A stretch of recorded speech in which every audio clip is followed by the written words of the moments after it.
Welcome to back to the Vodcast of the Morgue series. I'm RavenEAP, my co-host Spawn of Voorhees.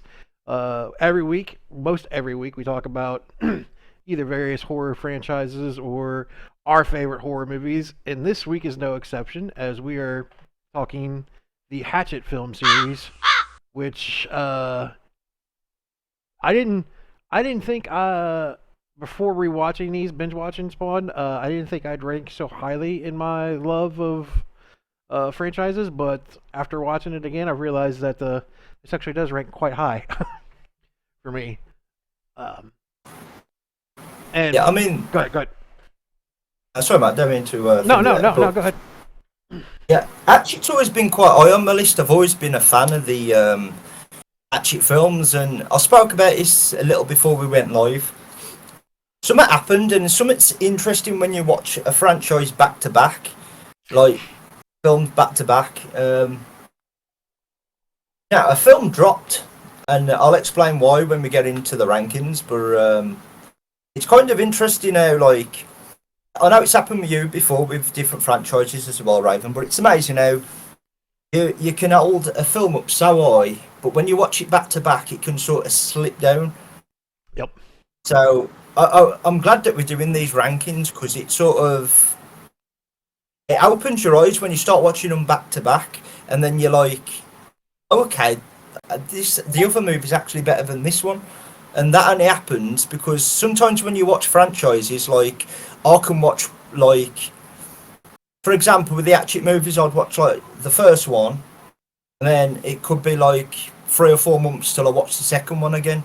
But when we're doing the rankings, you watch them all back to back, and things just happen, man, and it's really interesting. So I'll go into it more when we get into the actual rankings, but it's interesting. I like it. Yeah, it's good too, because some people always question, like, well, how do you watch the same movies over and over again? Well, I mean, because they're usually great. That's why I watch them again. But Yeah. I like doing this just because I get to revisit movies that I might not have necessarily decided to rewatch again. Yeah. There's definitely one on this list I wasn't planning on rewatching, but I'm kind of glad that I did. But it's a fun series. I mean, it's in. And I don't want to go into like too much about it, but for those who are familiar with the Hatchet series, Hatchet's about a vengeful ghost named Victor Crowley who haunts some swamps in Louisiana down by New Orleans, and it's directed and written by Adam Green and delivers some just crazy, graphic, brutal, violent kills that even the most, I think the most disturbed gorehound would be satisfied by these kills. And I'm definitely here for it. Yeah. 2 seconds. I just got a message here. Okay. It's it definitely delivers on what you want, depending on what you're looking for in horror films. So if it's the slasher route, man, it's man, it's. It definitely does. Like there is no question about the brutality and the creative kills at that. There's just some kills you're like what kind of sick fuck do you have to be to come up with these ideas? And that's where it goes. After the fall, did we meet Adam Green at one of the cons? Yes, we did meet Adam Green. We met at the Holliston event. We met him, and he was just an amazing, nice dude with D. Snyder, the guy from Gore, the whole Holliston team. And hey, Tara Jerome, how you doing? We're here talking the Hatchet film series, buddy. Doing Terra, I'll be good, man. All right, well, we're gonna get into the first Hatchet right now, so we're gonna switch over and watch the trailer as soon as I pop it up here and hide all my notes. All right, so here is the Hatchet trailer, and then we'll come back and I'm gonna let Spawn go first, as always, when we start doing our rankings.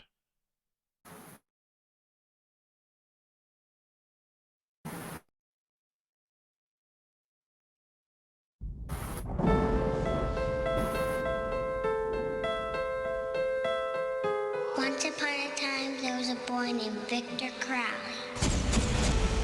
Folks weren't too kind to Victor, so he stayed hidden in his daddy's house, out in the bayou. One night some mean children came to his house, and there was a bad fire. When his daddy I apologize about the quality. 240 is the best I can find. He didn't know Victor was pressed against the other side. And poor Victor Crowley died. They say people disappear in those woods. And legend has it, if you get close enough to the old Crowley house at night, you can still hear Victor Crowley roaming in the woods, crying for his dad.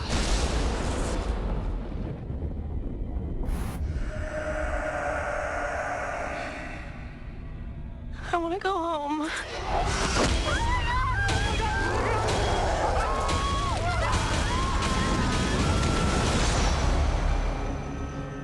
We're all gonna die.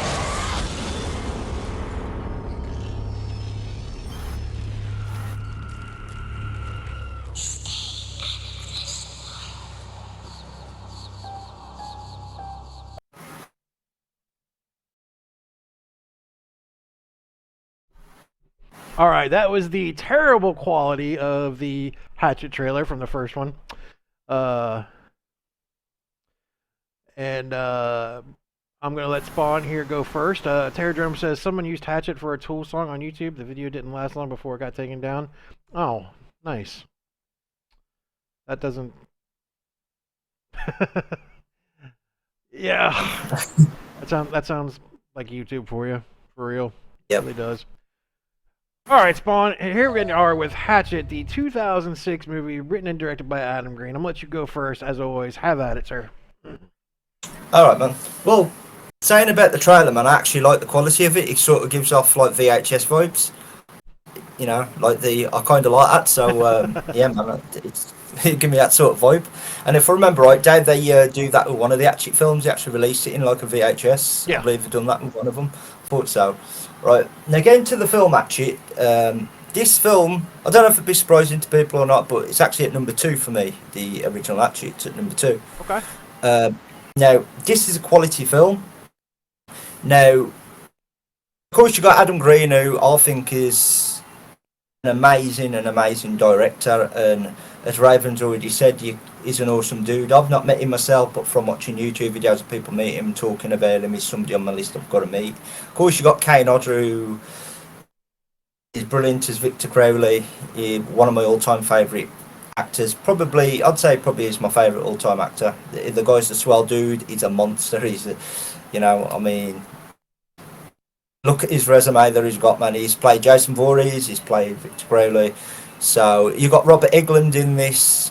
Don't last long, but he's still brilliant. I think Tony Todd's amazing in this as the Reverend, and just his delivery lines are fantastic. So, and the cast in this as well is quite strong in all the Hatchet films, in my opinion. You've got Perry Shen as Sean, Tamara Philman as Mary Beth Dunstan, and then you got Joel Moore as Ben. So the film is about, Raven's already touched on it, but it's about a vengeful ghost who was disfigured, and his dad's trying to protect him, and a bunch of kids wearing masks end up like throwing like fireworks, trying to scare him. It goes completely wrong, and the house goes in flames, and his dad's trying to break down the door, and actually accidentally hits his son in the face with it, actually unfortunately killing Crowley. His dad eventually dies as a broken heart. Get more into the story in part 2, so it goes in more to that. So the kills are in this are brilliant. My favourite kill in this is it's a brutal. I can't remember the woman's name, but he grabs the woman's mouth and just rips the face apart, man. It is brutal. Every time I watch it, I just like, my God, what a kill. So it's a brutal film. It's everything that I personally look for. I believe I say this every single time we do this, Raven, but it delivers on what I look for in horror films. Some people, you got people into horror films that are looking for the best films, the best storylines, For me, that's secondary to the film. Give me a killer I can get behind, like Victor Crowley. He looks awesome. He's a menace. Awesome kills, and everything else is secondary for me personally in horror films.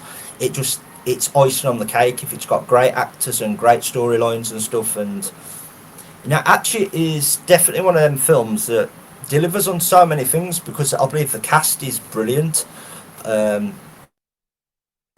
Like I say, you got Robert Englund, and I don't know if you know this, Raven, but a little backstory into Hatchet. When Adam Green was trying to get this film, he went to Kane Hodder, and I think he'd say it, but I think he'd accept the role because he went up to him and says, "Look, we've got this idea of Victor Crowley. You're going to come back as a vengeful monster." And Kane Hodder jokingly said to him, he says, "That sounds very familiar," meaning Friday the 13th with Jason Voorhees. So, but he agreed to it, and here we got Robert Englund. I don't know if you know this, Raven, but here we got Robert Englund. Robert Englund, I believe, was at the cinema, and Adam Green was behind him, and he was talking to one of his cast members, saying, "Should we try and get Robert Englund?" And he says, "I bet he will, though." And Robert Englund spoke about this. He had something to do with Marilyn Manson. Robert Englund did, and if you don't know if you know this or not, Adam Green's a Marilyn Manson fanatic, and he got talking about it, and he knew, and he says jokingly, "Would you get into my film Hatchet?" And he says, "Yeah." Kane Hodder's there, yeah, and he couldn't believe it. That's how he got Robert Englund, Nice. and he never thought he'd get Kane Hodder either. But that's how he actually got him. So great story, man. But going back to Hatchet, it's a solid film, great slasher, and this is not the one that changed. I knew this was second. I knew it would be, but for us. For what you're looking for in slasher, you get the blood, you get the guts, you get Kane Hodder as just a monster, as Victor Crowley. So for me, this delivers on what you want, and just that kill where he grabs a man and just rips us, it just shows it, man.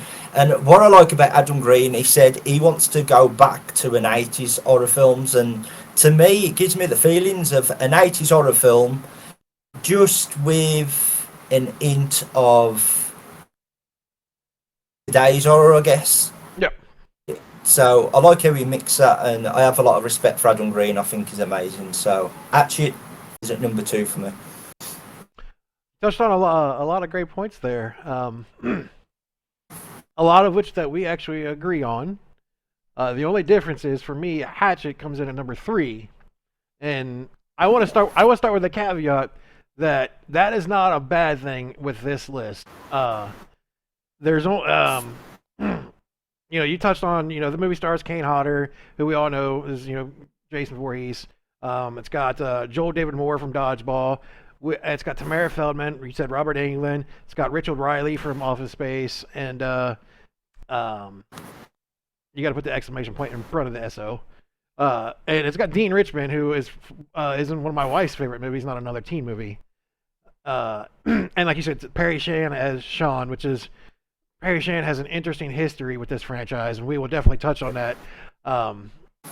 I won't go into the details of the story because you already talked about it, but the reason I rank this movie at number 3 is because in a series that consists of 4 movies overall, in most cases, you have a good movie or maybe 1 or 2 good movies.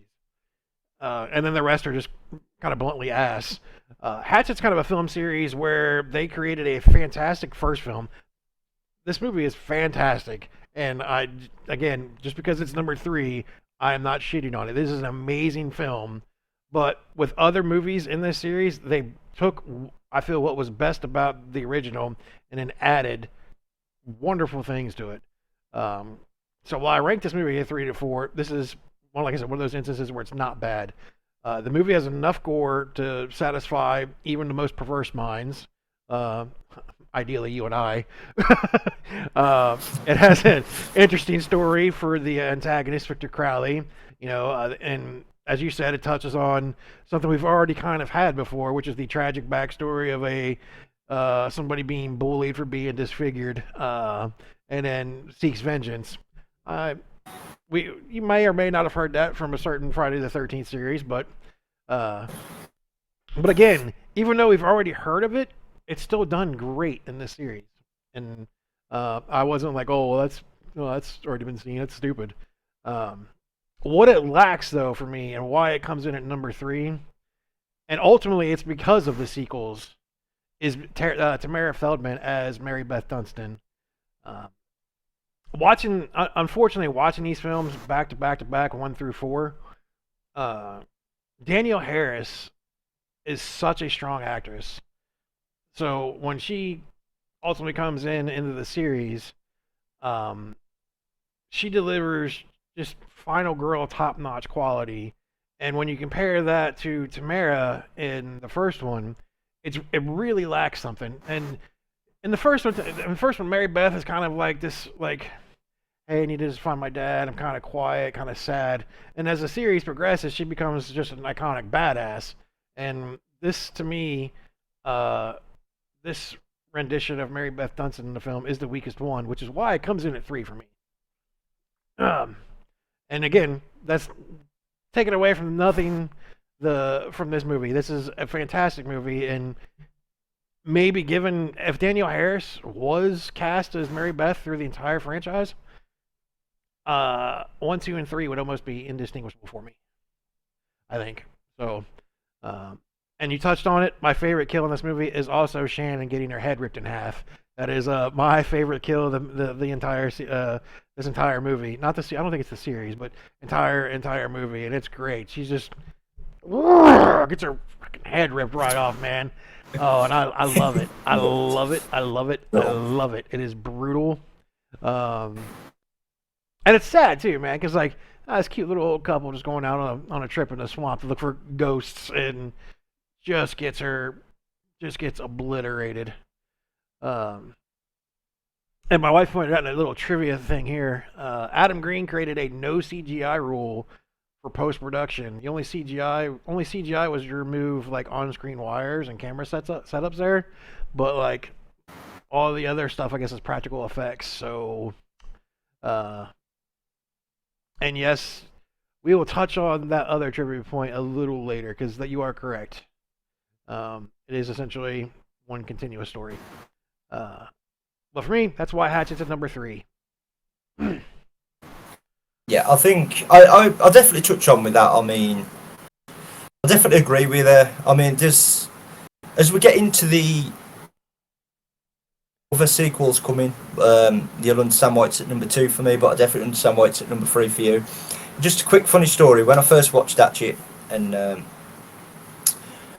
my mum was there, and he rips the face open. I was just like, I don't know what this says about me as a person, but I wasn't disgusted. I wasn't anything. I jumped off my seat like, my God, what a kill that is! And my mum just kind of looked at me and went, "What the fuck's wrong with you?" Yeah, because it just like rips it apart. It's you've got to love horror to understand why we get a kick from this sort of stuff. Because number one, if it's obvious, we know it's not real. It's not really happening. But it's the effects that go into it that makes you pop. This is the whole thing. I mean, I've had the old stereotype, and I still get it today from some people. You know, like, oh, why do you like horror? It's just about kills, and it's just copy and paste of the same thing, and it's just all about watching people die. And I'm just like, well, yeah, that's why we love it. Yeah. Do you get what I mean? That's the whole point of it. You know, like every single near enough every Friday the 13th copy and the paste, but that's why we love it, because I want to see Jason kill people. That's why that's what we're here for. So, you know. I mean, I agree. Like, we know these actors are going home at night. It's not like I'm like laughing at somebody getting their head ripped off, like from like their jawline. Like, I'm laughing because it's so absurdly funny and just wickedly cool. Like, it's like I realized that actress, like after that scene was filmed, was like, "Hey guys, I'm going home. I'm dead." Like, it's not. But it's because I love the effects of it as well, because it's like they make it look so real, and that's what makes you give you the pop, because it's so brutal. But that's meant to be the thing of horror films. It's meant to shock you. It's the same when you listen to like black metal or death metal. They're going for the most like you've only got to listen to Cannibal Corpse. they've got the most extreme shit, and you listen to it, you're like, oh my god, this is cool. Do you get what I mean? And it's the Yep. same sort of vibe with horror films. So, but I think Hatchet delivers, man. And but I definitely understand Raven's at number 3 because Danielle Harris, man, she's amazing. Eh? Let's face it. Oh yeah, she's a fantastic person. Love everything about her. Just great. Yeah, yeah. All right. Well, I think that's it for me for Hatchet. I don't know if there's much I need to add other than uh, when I saw it the first time, I didn't really know what to expect from having the dorky dude from Dodgeball in this movie. But he actually does a really good job, and I'm glad he wasn't like typecast as like that like nerdy weird dude. So I agree. I do like Dodgeball. Oh, I love that. Creators who done South Park, right? What's that? Matt and Trey Parker did it, don't they? Was it No, Matt and not Trey that. Parker? No, not that one. No, that was that was basketball. That was basketball. How was it? I'm thinking of the wrong one. Yeah. Maybe I ate some Dodgeball then. I might have to give it a watch then. Hey, it's got Vince Vaughn. It's really good. It's really good. All right. Well, with nothing to add, we're gonna go to Hatchet 2 now. We're gonna watch the trailer. So again, this is another just absolute piss poor quality at 200. Oh no, it's not. It's 480p. Woo! All right, here we go.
Man, just that little basic trailer, man. I'm like, okay, no, that's actually pretty lit. Even then, I'm like, hey, I want to see it. I just watched it like yesterday. It makes you want to watch them again, do it? Right? Watch them again.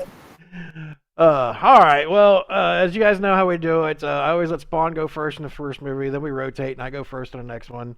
So, it wasn't Tony Todd in the first one. Yes, he had a bit part as Reverend Zombie in it.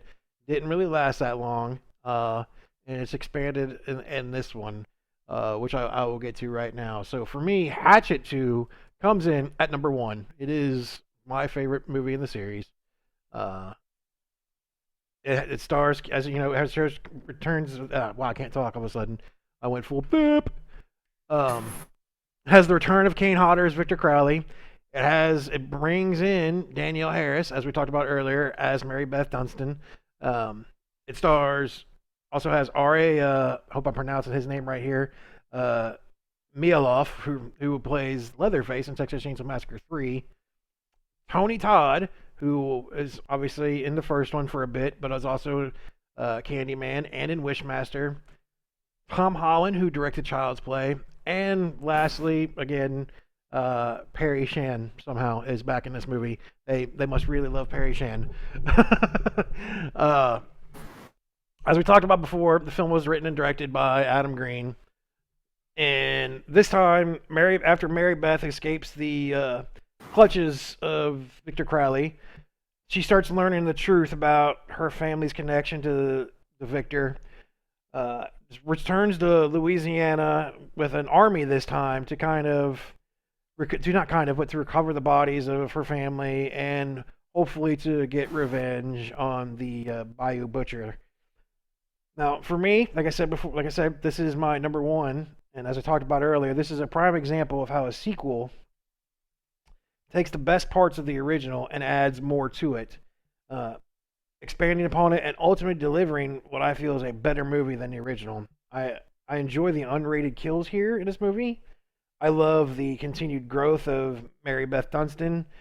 Uh, I love the expansion of Reverend Zombie's character, Tony Todd, um, as well as the expanding mythos of Victor Crowley, which is, I think, why and one other major reason why this is a number one is it takes the legend of Victor Crowley, expands upon it, but doesn't make it like a nonsense reason why. Like it's kind of something you can like, okay, I can picture that in a world where a ghost comes back and starts killing people. Like the reasoning isn't absurd, you know. Even though the idea of a ghost coming back and killing people is quite absurd. Uh, but like this movie had more kills, more blood, with the addition of Daniel Harris, expanding the mythology of Victor, and it was just a fun movie all around. And another little fun fact is I got two friends in this movie. Steve Barton, who I worked with at Dread Central before he left. I used to be the co-editor in chief with Brad and Tom over at Bloody Disgusting, and then I left. And then, like maybe a year or two later, I started working at Dread Central for a little bit with Steve. Uh, Steve was instrumental, by the way, in helping get Terrifier created. Essentially, Art the Clown. He was an integral cog in that. So it was nice to see Steve in Hatchet before he lost all his weight. By the way, he's a he's a big dude in that movie, but now he's super thin.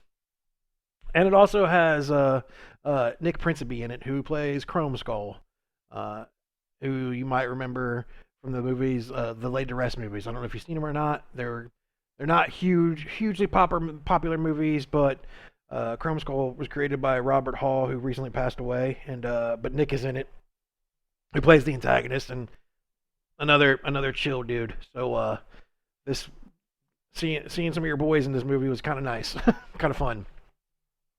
It also had I don't know if you're familiar with Trauma at all, but it also has Lloyd Kaufman in it in a little cameo, which is another little nice. Something that Hatchet does well is it takes all these horror icons and doesn't shove it in your face, but lets you kind of like it just showcases them and it's like, hey, if you know, you know, and if you don't, well, you're kind of missing out. And I think it does it great here. And lastly, to kind of top it off before I hand over the reins to you, my favorite kill is RA getting his head stomped. Like when Victor Crowley puts the head on the table in his mouth and kicks it, and his head goes sliding across the table and it blinks. Super fun kill. But yep, that is why for me Hatchet ranks at number one. Oh, Raven. It's also my number one. Hatchet 2 has always been my favourite. We've got the exact same favourite kill as well. Nice. It's the exact same favourite. That's always been my favourite kill. It's just, it's even more brutal, man, because like he puts his face there to the point. Now you got to imagine how strong Victor Crowley is. He can't move from the table, so it's just the thought of knowing you've got to wait for his foot to come and just whack you in the mouth, and then his head just goes across, man. It's brutal, man, and everything that you've said's true. It ups the gore. I like the added storyline, and it goes more into of the storyline, and like it shows you just how good of an actor Kane Hodder is. I like that story of like how it shows you him upset, and then I like the storyline of how it sort of shows you like, you know, he's having that affair, his wife's dying, and then the curse like sort of comes, she dies from giving birth, and I love how it adds everything. So Hatchet 2, man, it's an amazing film, man, and I absolutely love this film. It's brutal. There's so many good kills in this film, and it is hard to choose from. It's just that one stands out, and of course being the director from The New Blood as well. Yep, so that's always gonna add up there as well. So but yeah, you pretty much said everything I needed to say with this film, Raven. So but yeah, like you, this is definitely my number one Hatchet film. It's funny too because Perry Shan, who played Sean in the first one, actually dies in the first one. Spoiler. But look, it's been 16 years. If you haven't seen it by now, you're probably not going to. But he returns here and plays a different character, his twin brother, So he goes with the group of hunters and Mary Beth to go find Victor and his brother, and then ultimately he dies here. So super bad time for that family. But it's just interesting, like how like great Perry Shan is, and like with each kill, like I think the second one he gets an axe to his back, and then he ultimately gets a grinder to his head.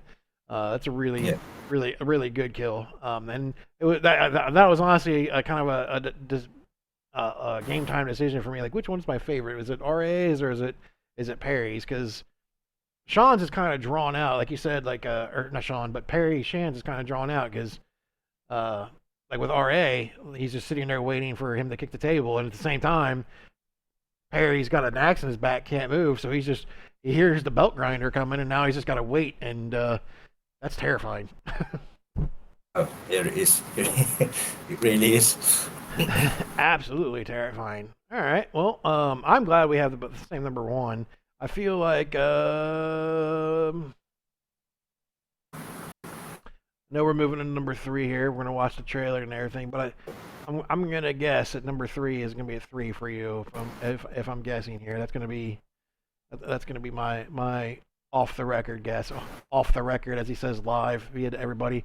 Oh, real quick, I have a little bit of Spawn trivia for you. My wife wants you to know. The unrated version of this movie was shown in. I did know this. The unrated version of this movie was shown in 60 theaters on his debut weekend across the United States.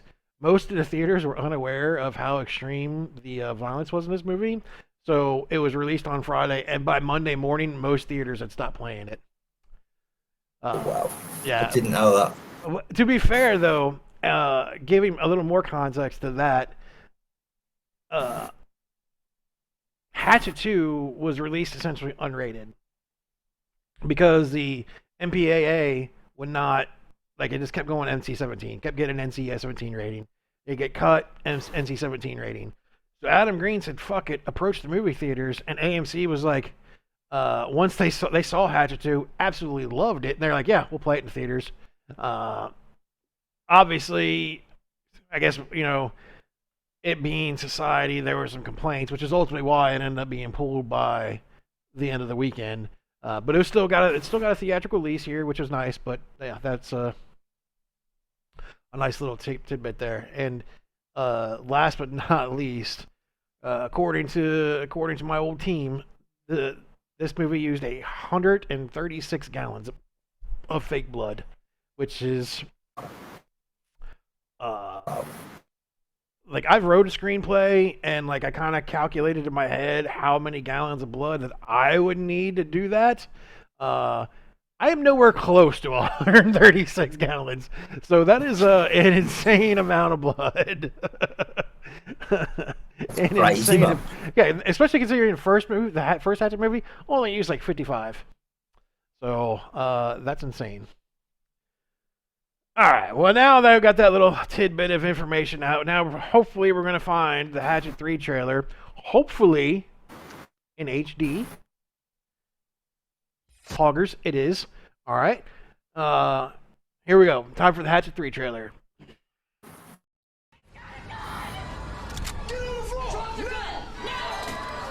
I killed him. I killed him. I killed him.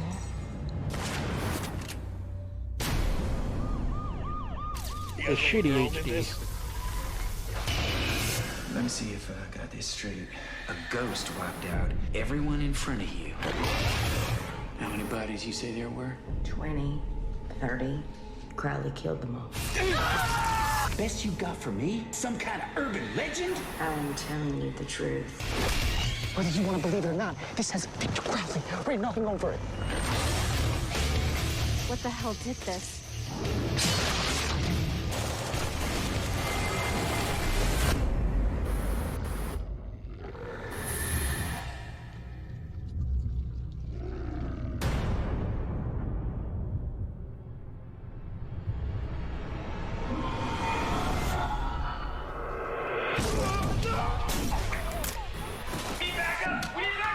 You still think he's dead? Killed him. Oh, shit! Help! Help! Help! Help!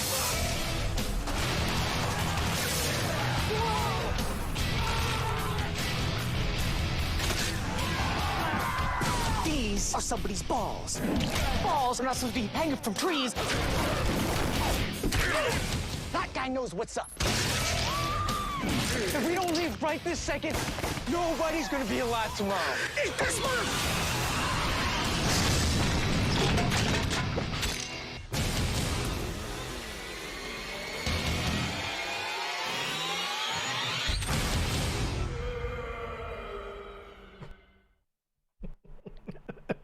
Oh, I forgot about the ball scene again.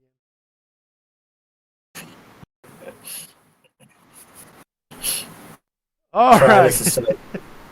Oh man, that's such a good. They do so good job. They do a great job at making their trailers. I love it. Any other questions? The brilliant.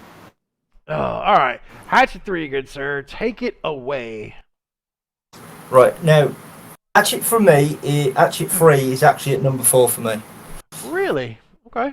Yeah. All right. Now, just because it's at number 4, let me just say, every single Hatchet film I like, every single one.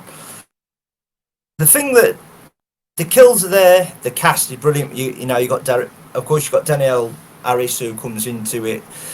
Now replies a role, sorry, and then you've got Derek Myers who comes into it. So you ultimately get to see the Kane Hodder and Derek Mears, which is a cool little touch that I like.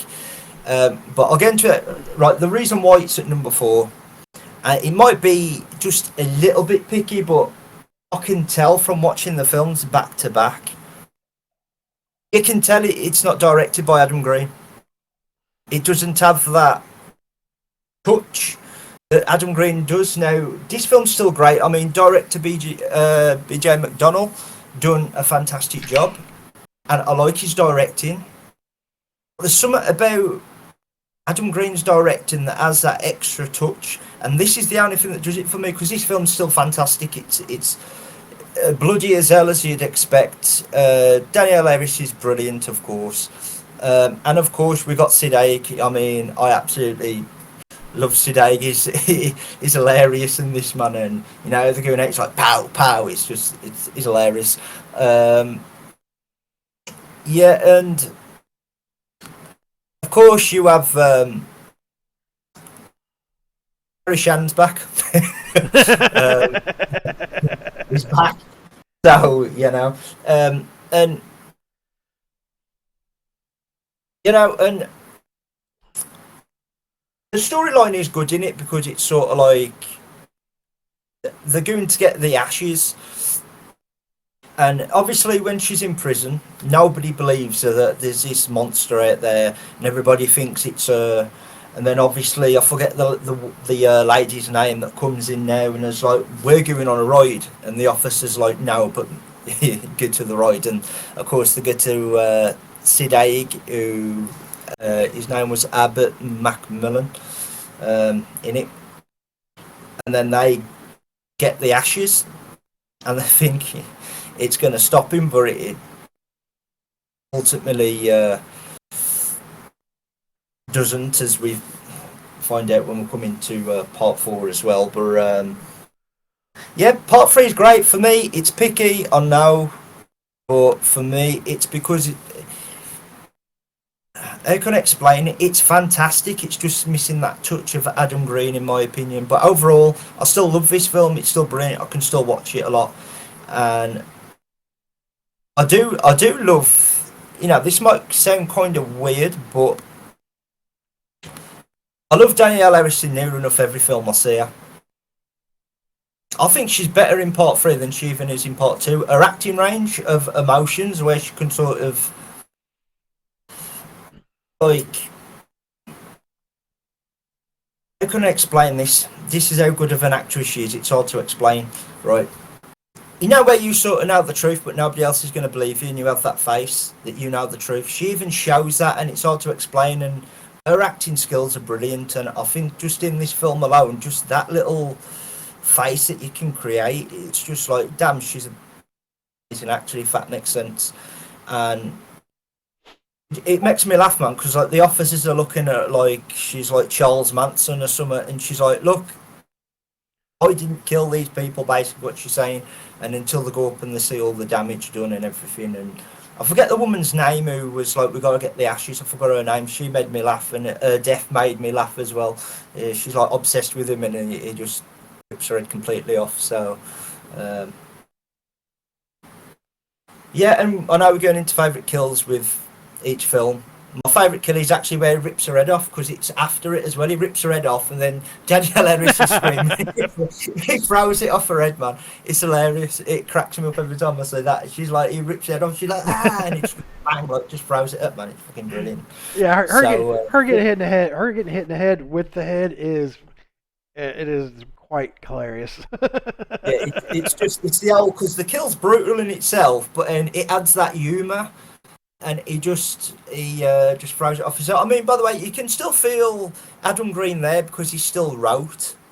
He was still in the writing department with it. It's just, yeah, like I say, just because this is number 4, I still love this film.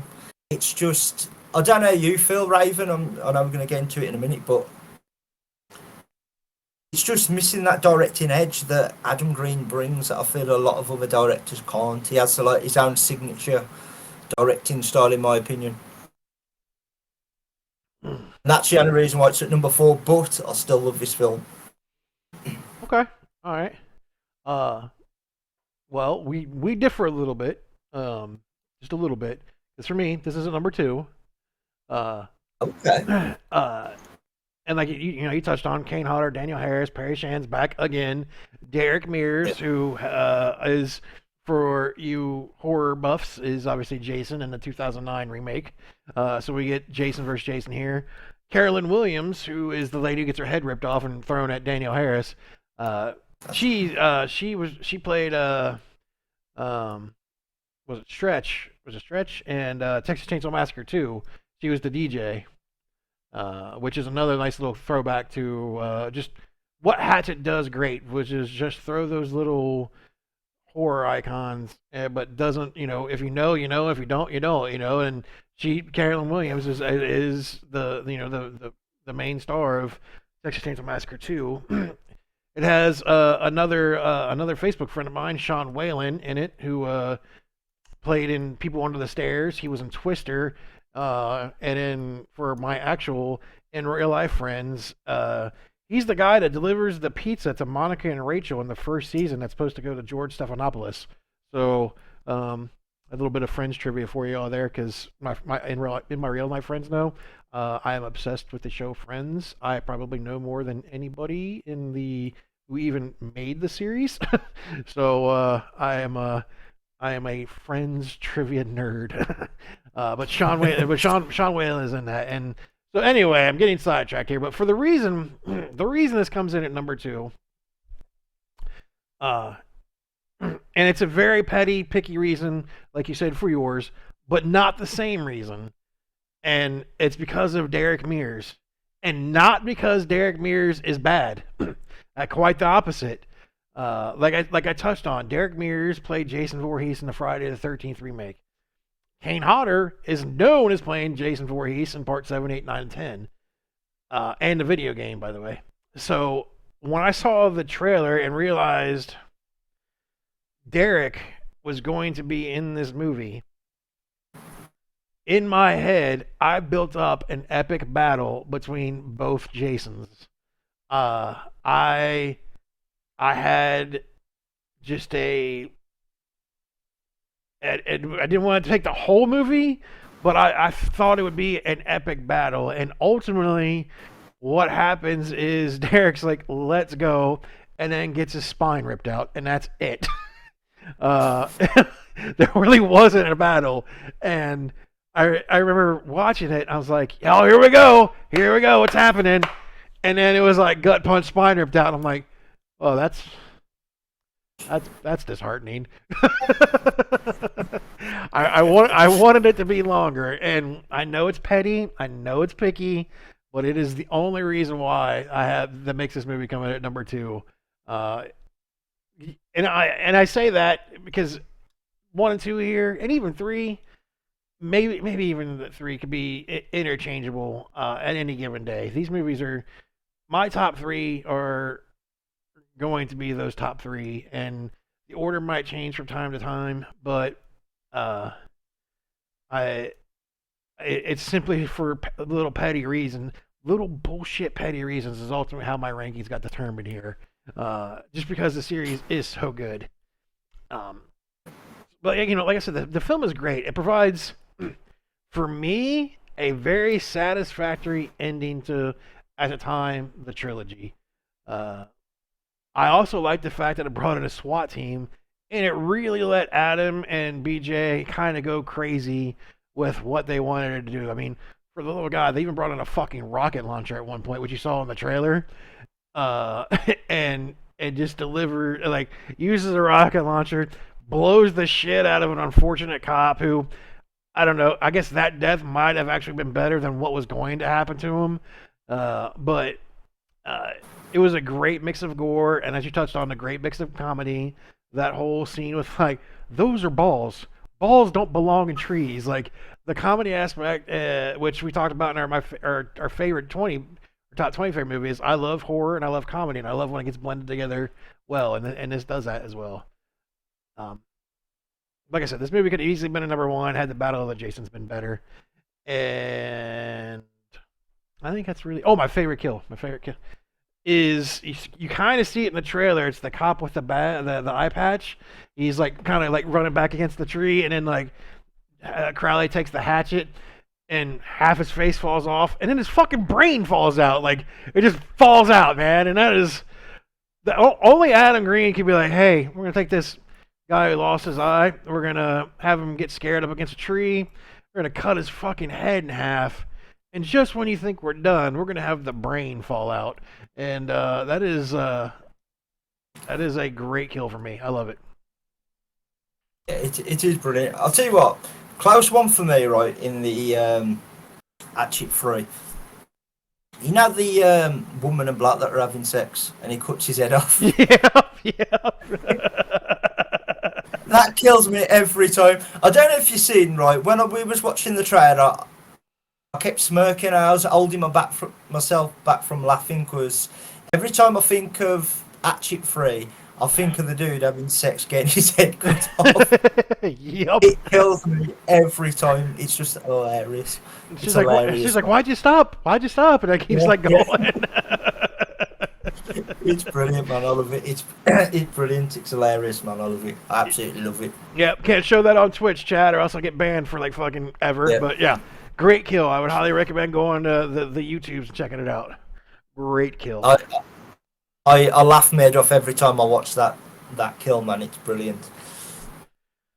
Well, I don't really have anything else to add to that. I do, like I said before, I love the continuing trend here of, and it kind of gets touched on in the next movie as well, is taking various horror icons and adding them into the movie, like adding Sid Haig in this one. Having Carolyn Williams as kind of one of the protagonists, maybe almost antagonistic at that point because she is kind of dragging Mary Beth to the swamp. Derek Mears in it, Sean Whalen, which most people aren't like Sean. Most people are gonna be like, oh yeah, that's the guy from that's Roach from People Under the Stairs. Well, yeah, no, it is Roach from People Under the Stairs, and if you were a horror obsessed nut fuck like I am, I'm going to catch up on it. So it is great. So we'll move on here. Unless you have anything to add, we can move on to the Victor Crowley trailer as soon as I find one that isn't. I've got nothing to add, Raven. It's brilliant, and it's got some of the best comedy horror kills in my opinion that are both brutal but make you laugh as well. Trivia. So trivia about this movie. Kane Hodder and Daniel Harris appeared in Fear Clinic. They did. Fear Clinic. I would also point out that a friend of mine, Robert Hall, who passed away in May, was actually the special effects coordinator for that show. Robert also was the director writer, like I said earlier, of Chrome Skull and later the Rest series. So definitely check out Fear Clinic. That is a good little show. Also has Robert Englund, if I'm not mistaken. I believe it does. But yeah. All right. Well, here we go with the trailer for Victor Crowley.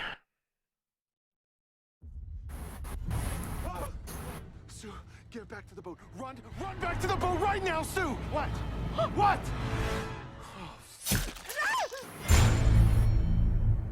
We're about to meet the only guy to ever see Victor Crowley and live to tell about it. They take us and a small camera crew and a host, and they fly us in the private network jet. Okay, I've told you 1,000 times, I'm never going back to that swamp. They offered $600,000.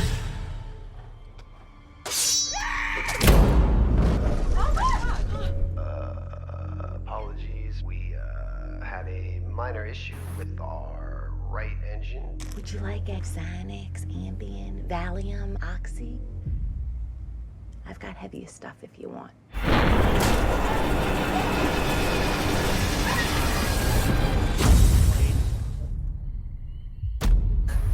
Oh, here again.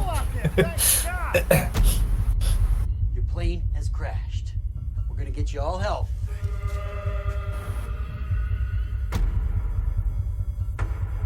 The thing in the woods is death itself. It's coming from all of us.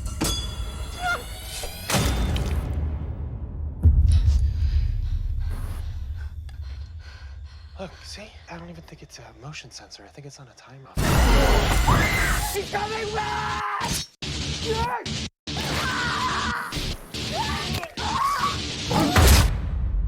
Austin's dead.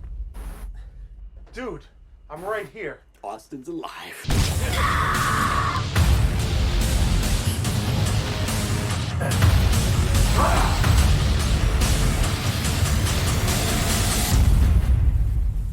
Go to hell, you ugly bastard!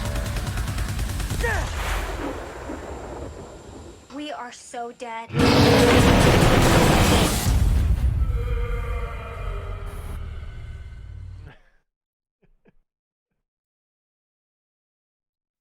Oh, all right. So that was the Victor Crowley trailer.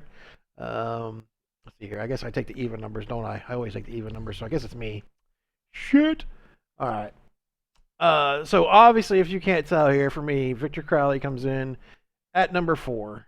And once again, you know, we talk about it. We talked about it with all of these movies, which is great. Kane Hodder returns as Victor. Perry Shan is once again back as Andrew. Dave Sheridan, who played Officer Doofy, is in it. He played the guy who was like, he's like, Andrew's dead. And he's like, I'm right here. And he goes, oh, Andrew's alive. That's Officer Doofy from Scary Movie, if you didn't know. A brief cameo by Tyler Mane, who played Michael Myers in the Halloween movies. And then two of my, and again, it kind of seems like a recurring trend here, but again, 2 of my friends are in this movie. Felissa Rose, who played in Sleepaway Camp, and then Tiffany Shepis, who plays Casey, who was you might have seen her in other movies such as Chainsaw Cheerleaders and Tales from Halloween, are in this movie. So it was nice again to see some people that I actually know in the movie. And again, another little throwback to horror. Most people, you know, for us, Sleepaway Camp is Sleepaway Camp. We know Sleepaway Camp. We know the story. We know everything about it. A lot of people don't know Sleepaway Camp. So if you just see Felissa Rose in this movie, you're like, okay, well, you know, hey, she's Kathleen the publicist. But no. We know she has a penis. So Victor Crowley is at number 4 for me. And it's, again, this sees the return of Adam Green as both director and writer. And it's 10 years after the events of the original movie. Victor Crowley is mistakenly resurrected and proceeds to kill once more, and which ultimately ends up being one of the reasons why this movie ranks dead last for me. I was happy with Hatchet 3 being the last of the series. I thought it ended well.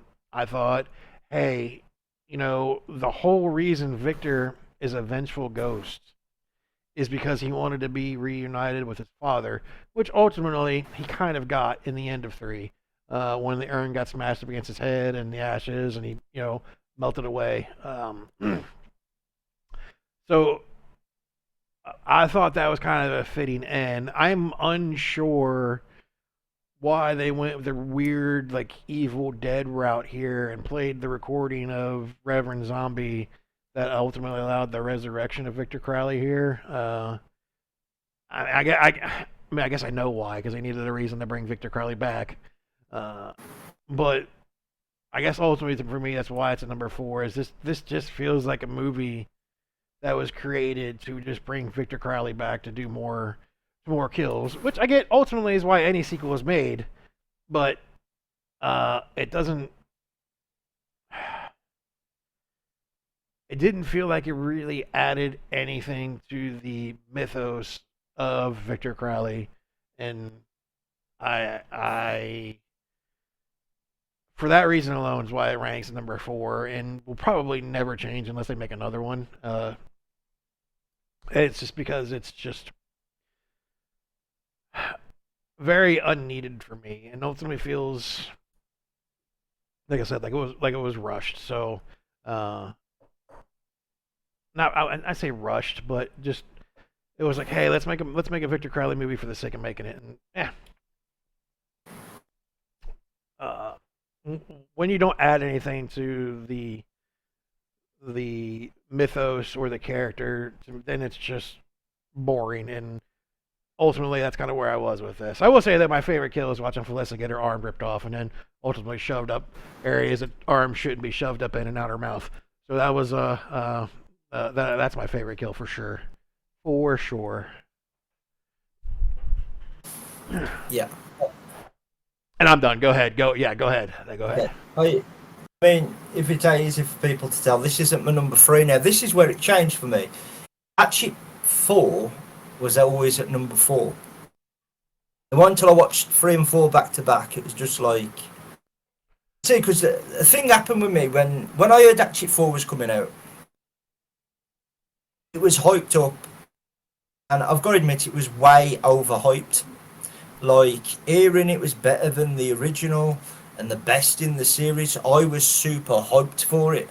And as they always do, they have fantastic trailers. Now, I was happy that Adam Green was back, so, you know, you get that feeling of it being an Hatchet film done by Adam Green, if that makes sense, which the only thing that's missing for me in part 3 is the Adam Green touch. That's it. Now, it was... I've watched this film a few times because when I first seen this film, I was ultimately quite disappointed with it because I believe it was so overhyped. And then, you know, after I watched it the first time, I believe I watched it again about a month later and I enjoyed it more because the hype died down and I was just like, yeah, okay, it ain't bad. And I've got to be honest with you, the way they brought him back was just... I've got to be... It's rubbish how they brought him back. Yeah. Like using a phone that keeps saying the thing by Zombie, Reverend Zombie. And I was just like, really? You're going to bring him back like this? There's not something else you could have thought of? I do like some of the kills in this. I mean, I like how he do it, you know, my favourite kill again, Raven, is what you says. I believe she's even got the phone on her ear and then sticks a trap, because I've always called that kill the ultimate phone sex kill. That's what it is. I've always called it the ultimate phone sex kill. It's brutal and it's just something that's not been done before. And their faces when he's doing it, and I do think if I take away that his resurrection was crap. I'll tell you what, the only film that beats it for being resurrected, one of the worst resurrections, I can't remember if it's The Crow 3 or 4, he gets resurrected by a fridge. Not even taking the piss. Yeah. It is rubbish, right? But still, Victor Crowley coming back by a phone, like... I was just like, really? Come on, man, you can think something better than a phone. Like... You know, do it, I don't know, just off the top of my head, he finds out somebody's still alive that was ultimately in with the kill that killed him. set the fire, and he's only just found out who it was, like somebody else never mentioned it, and it was this person's idea to do it. You get what I mean? Even that would have been better, rather than just coming back by phone. But I will say, if I take that out of the equation, I do like the movie. I like the dude who, I forgot his name, the one that's like, he's doing all the impressions, is hilarious. Oh shit. Forgot his name. Right. And before we get to that, I do like Felicia Rose in this, Kathleen. I'll tell you what, I love Katie Booth as Chloe and Laura Hunt as Rose. I think them two are brilliant in it. I love their two chemistry, and how like she wants to make an horror film, and it's hilarious to set the blue where it's like he's signing this woman's fucking tits, and then the bloke comes and gets like sign this, and he's like you're homophobic. It's hilarious. So, you know, for me, way overhyped. It doesn't come close to the original. It's not the best in the series. It was way overhyped. After watching it, I mean, I've watched it a few times now. Like I say, when it first came out, I went to the cinema to watch it, I believe. Yeah, I did. I went with my mate. I went to cinema, and I left feeling disappointed. Yeah. But then, it's because it was well overhyped. And then when I watched it a month later, I was just like, okay, it's a decent film, but every time I watch this film, it's the phone that does made in each time. It's just like Victor Crowley's getting resurrected from a fucking phone. Yeah. And that's the part that annoys me. But when I watch this film, I try and take that out, and then I can enjoy it for what it is. There's some great kills in it. There's some funny scenes. It makes me laugh how he shoots him, and he just goes by and he just looks behind him. And he's like, and like you say, Dewey, it was like, he's dead. And he's like, he ain't dead. It's brilliant. So yeah, good old Dave Sheridan, he's great. I will say Victor Crowley inches it above Hatchet 3 for me, and it's only because of the touch of Adam Green. If it wasn't Adam Green in this, Hatchet 3 would probably be above it. I was gonna say, the way you're going, I was like, are you sure Victor Crowley's at number 3 for you? Yeah, I don't know. But I do. I enjoy it. If I take that one aspect that really annoys me out of it, of the resurrection with the stupid phone, I can enjoy it for what it is. And let me just say, the start in it is disgusting. Like, her nose is running and the kissing. Oh. Every time I watch it, I heave. Yeah, that's that. I can watch blood and guts all day. Yeah. Dude, like, you start bringing in like just snot, I'm like, bleh, bleh. I was heaving the first time I watched it. I was like, ugh. Yeah, my wife did the same thing last night too. We were watching it. She's like, ugh. Yeah, it's disgusting. But I think it's awesome, Raven, that you're mates with Felicia Rose as well. I've heard she's a really, really nice girl in real life. Yeah, yep, she is a sweetheart. Really down to earth. She is an absolute sweetheart. She we got my wife and I got a mutual friend named Scott who does like a lot of DJ stuff, and she does some stuff with him as well, and she's just a nice girl, like nice lady, nice gal. Just but you don't expect Maria to propel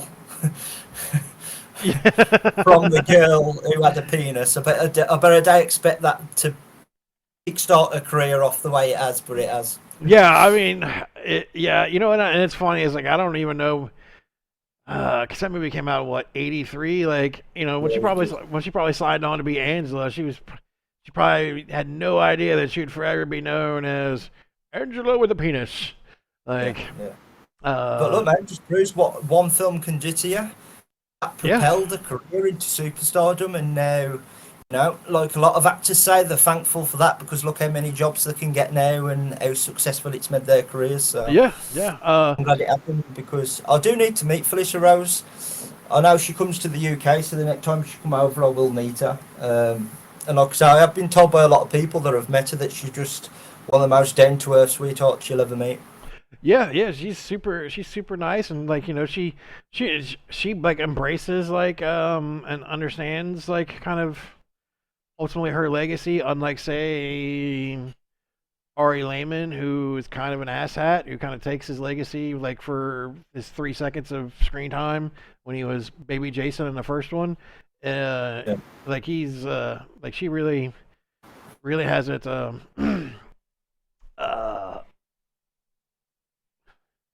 she's really thankful for it, I guess is what I'm trying to get at. Yeah. Um, And it's actually a better film than people give it credit for. Sleepaway Camp. It's just a fun, good 80s film. yeah, 80s horror. yeah, well, it's a great film, and this movie also stars another person I highly recommend checking out, which is Tiffany Shepis. She's a fantastic lady. Does a lot of horror. Probably, if you were huge into the horror scene, you probably know her as almost like the B scream queen. Like she makes a ton of movies, but she is like it's a lot of B or like low budget like A movie fare. Like Tales from Halloween's really good. Um, Tiffany's a sweetheart. She's had a rough go over the past like she was born on September 11th, so like when that happened, her birthday obviously got ruined, and then in 2019, her daughter was actually shot in a school shooting out in Parkland, Jesus, Parkland, California. Yeah, she survived, but her her daughter's two friends did not, and I remember her posting about that extensively. So yeah, she's had a rough go of it, but she's a fantastic. Such a just a sweet gal and just a uh, an amazing B actress. No, I should say B actress because that seems like I'm insulting people when I say B actress, but B horror is fucking great, man. Like so, like yeah, like I like. Go ahead. No, sorry, mate. I was just saying, no, it's A. I mean, I'm sure anybody out there that can say their job is acting, it's. Do you get what I mean? Yeah. I'd be happy to star in. I know it don't exist, but C, D, Z horror films, the very low end. I think for you to say your job is an actor, and that's your career path. I think whether in the star horror films or the B horror films, but B horror films are brilliant. Look at Terrifier. Friday the 13th was primarily still B horror films, really. If you look at them, they just hit stardom. I think if you look at Friday the 13th, the only films that don't really look B horror is Freddy v Jason, the remake, and Jason X. I think them the only ones that doesn't have that B horror film feel. Yeah. Yep.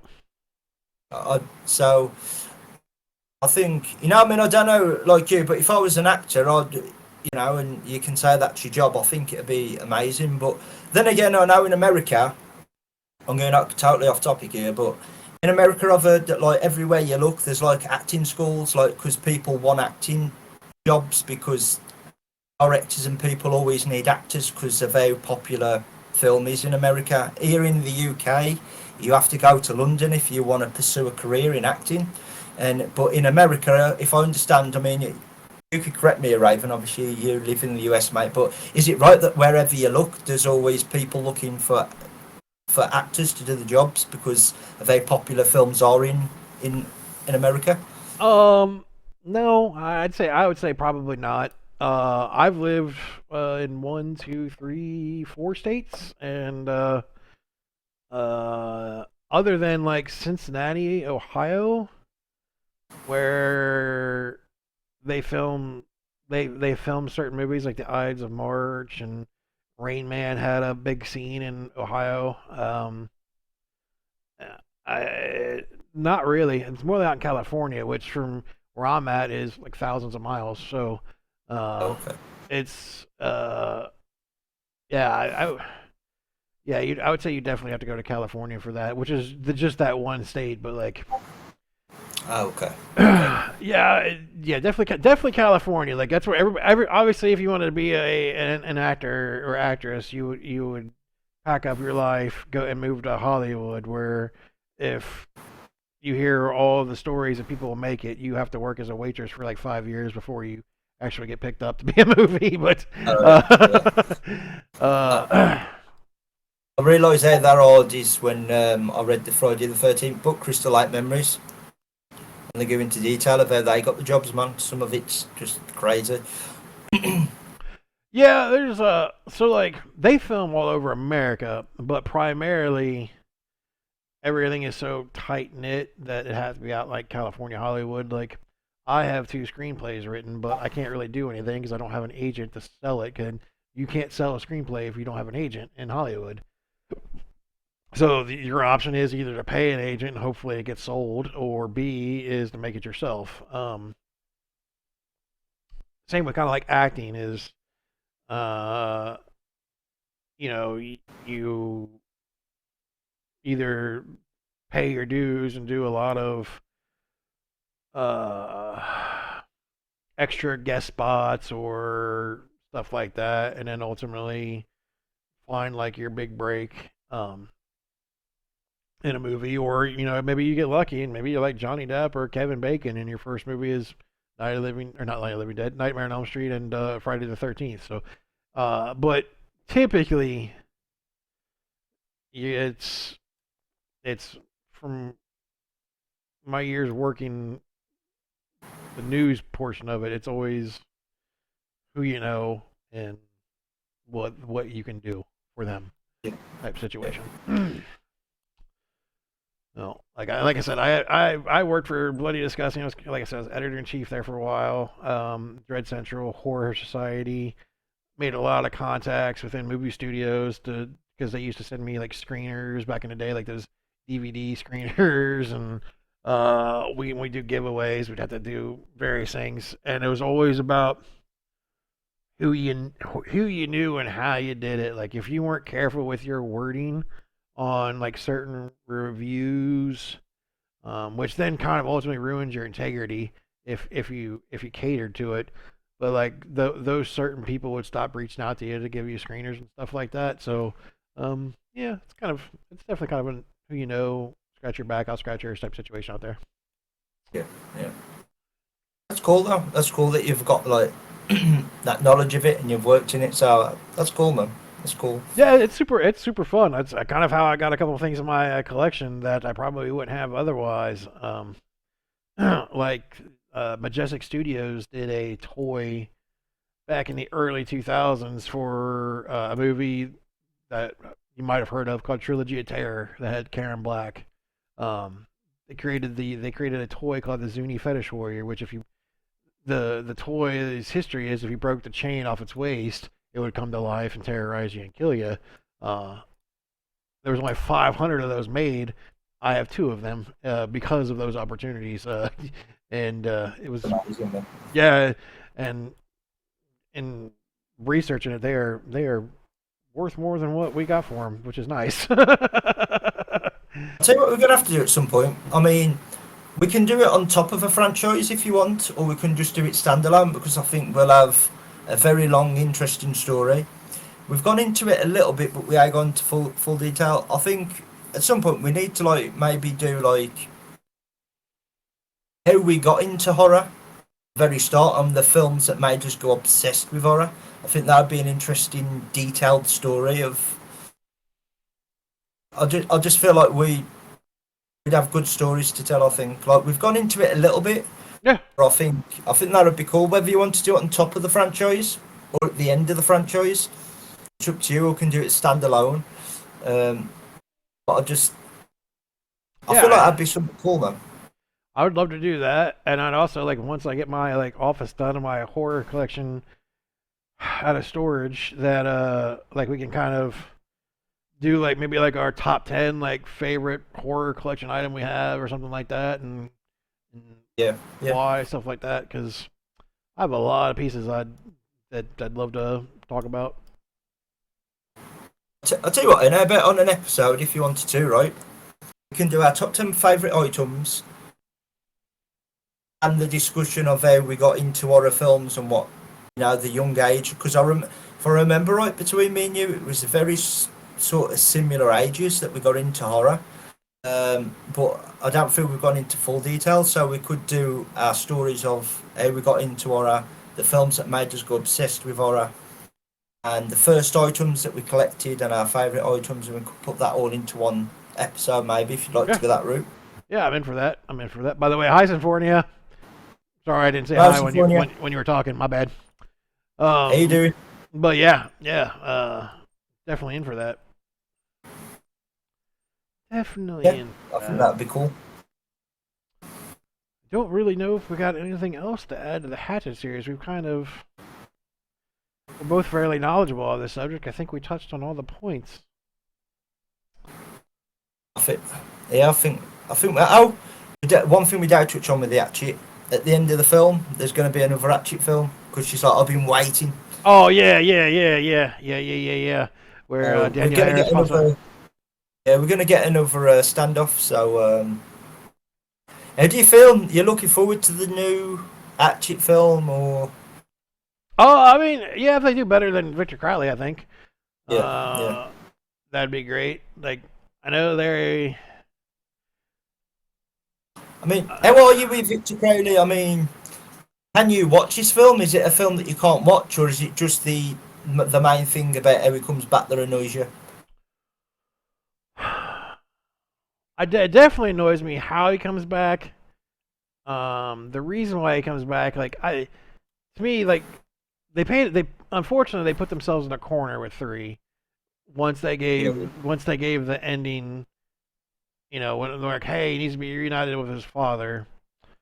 And this is the whole reason why he's a vengeful ghost.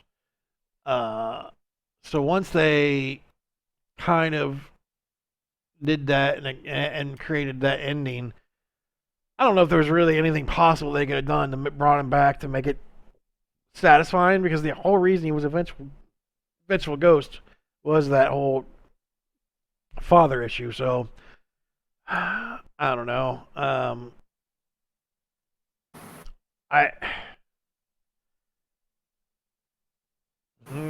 mean, I guess I know they're allegedly filming back to back whenever they start doing it. I know COVID kind of came in and did a bunch of stuff, so maybe when 5 and 6 drop, maybe if it adds to the story, the mythos and things like that, maybe. But yeah, for Victor Crowley itself, I don't know. I mean, if they're doing it, I hope they get doing it soon, because Kane's like 60 now, so. Yeah, that's true. That's true. Hopefully they get to going. Actually, I think he's older than 60 now. I think he's like, no, he's almost 70, 67. So yeah, like he's not gonna be able to start throwing people around like he used to. So they better get to it. No, I know. I mean, don't get me wrong. For his age, he's still in shape, and you can tell he's still on the weight because he's still. Oh yeah. Huge, but there's only going to be able to so much he can do at that age, because I even remember when they done Freddy versus Jason, Robert Englund said he can't do it anymore. He said Freddy versus Jason battered him. Yep. He said it killed him. So they need to do it quick, man, because I'm sorry, man, I can't see anybody else playing Victor Crowley. It will not work. Oh yeah, I agree with you. I mean, maybe Derek Myers could get away with it. I mean, that'd be the second time just following on Kane's footsteps. Yeah. It's a good cover, though. I mean, yeah, that's a good job. I mean, I'd be honored, but like, hey, I guess I'm going to pick up where Kane can't do it. So yeah, I mean. Yeah. I think at this stage Kane would be able to do it, but they need to get it quick, man. Especially if they're going to, like, I'm with you. I mean, I can enjoy Victor Crowley on the merit without the annoyance of how he comes back. That still annoys me today every time I watch the film. I just feel like skipping it to the part where Victor Crowley's just there. Instead of watching that part, it annoys me. I can enjoy it after that, but if they can go, like you say, if they can go on to explain why the film brought him back with this sort of Evil Dead sort of thing going on, and they can touch on it why, that'd be fine. I mean, just off the top of my head again, what if they're like, obviously Victor Crowley ain't going to have like a proper send-off, but I'm sure his dad had a proper send-off. He had like Now, what if somebody dug up his dad and set it on fire, and then he comes back as a vengeful thingy again because his dad's been burned? It's not the best idea, but it's certainly better than a phone bringing it back. Do you get what I mean? Well, his dad has already been burned because he had ashes. He was cremated. So yeah, that don't work either. Yeah. I'm just trying to think off the top of my head, man. I can't. No, I mean, yeah, it's definitely better than like the old, like just Evil Dead trick of, hey, we played an audio recording of a dead character and now he's back for some reason. Like, even though the whole mythos of the character is specifically that he wanted to be with his dad, so I don't know. Not a.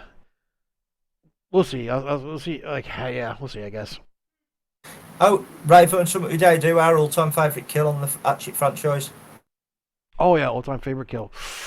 Okay, well it's obviously one of the four.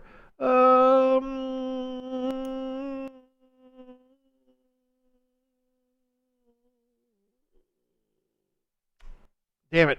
I know mine if you want me to go with mine. Yeah, go ahead. Go first. Go first. Mine's the Felicia Rose kill. It's from part 4. It's so creative and different. I've never seen anything like it, and it's just brutal. My jaw dropped when I first watched that kill. Yeah, it's brutal as shit. That is for sure. That kill's brutal, man. I think I'm gonna. It's either that one or RA's kill in 2.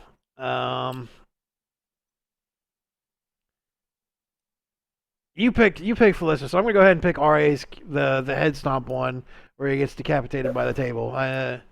Just because that's a nice little Jason versus Leatherface situation there. Yeah, it is. Yeah, so I'll go with that. I'll go with that. And I'll go in and throw the second. The second one is from the first one. You know, where he rips the jaw open. That's my second one.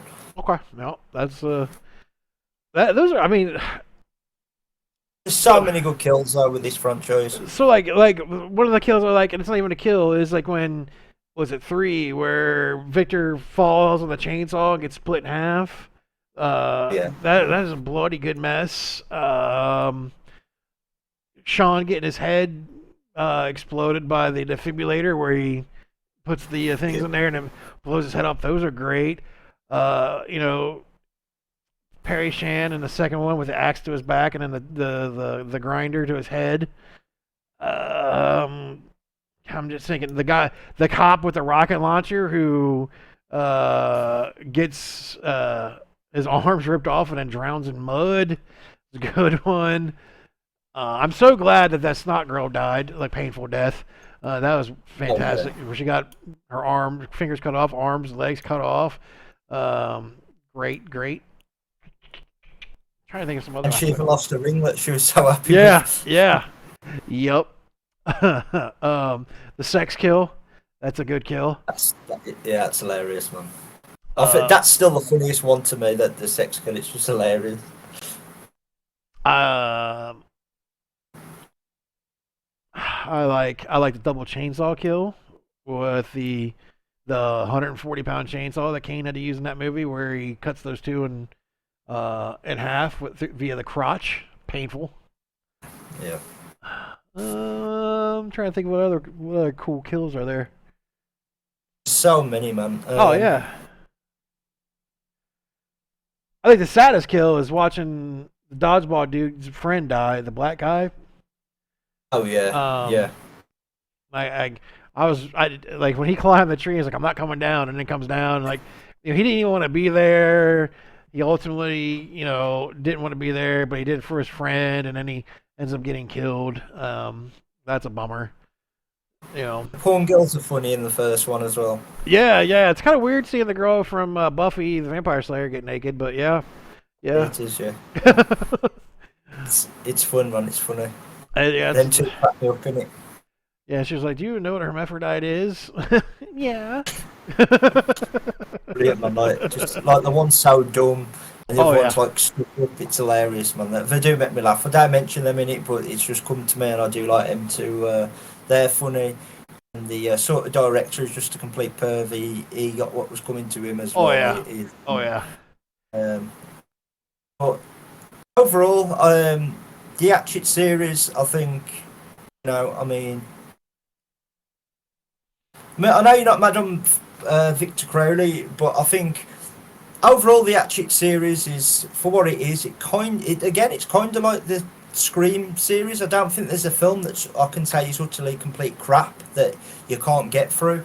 There's always something with it, if that makes sense. Yeah, I mean, even ranking Victor Crowley's, low as I did, and with no shot of entering the top 3, it's still,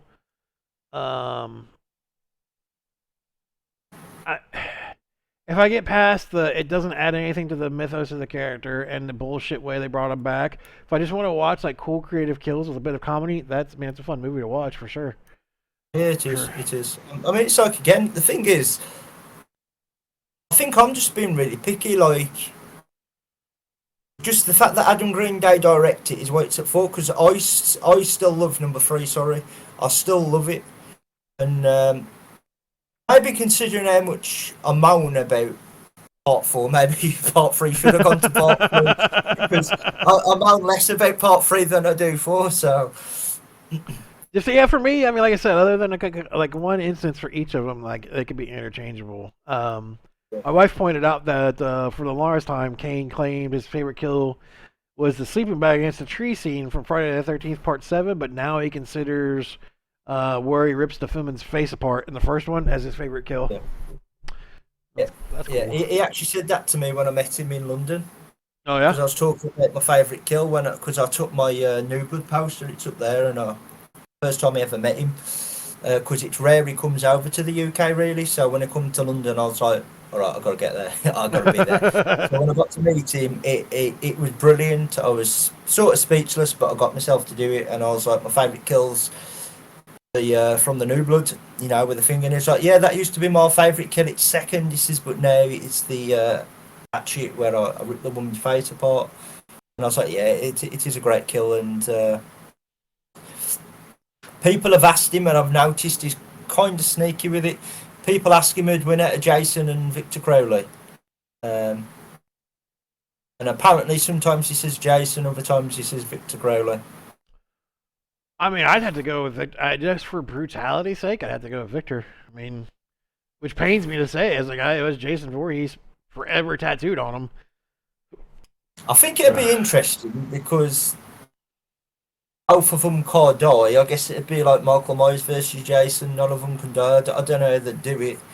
I think if they did do Jason versus Victor Crowley, I'd want it to be Kane Hodder as Victor Crowley, obviously, and it'd have to be Derek Myers as Jason. What's funny is, other than like the bullshit, like I know you love this movie, but like the Friday the 13th, Jason Goes to Hell, like Jason ultimately really doesn't get like a lot of trauma. Like he gets shot, obviously. He gets, I guess at the end of part 8, where for whatever reason he turns into a baby. That makes sense. Yeah. He gets shot, like, he got a machete to the face, he's, got hung, but like, comparatively speaking to like Victor, where like Victor's been cut in half with a chainsaw, he's been blown up, he's been, and always returned, like, I think obviously Victor's more durable, so and he's more brutal than Jason, as much as I hate to say, far more brutal. So I think Jason loses there. It'd be interesting to see.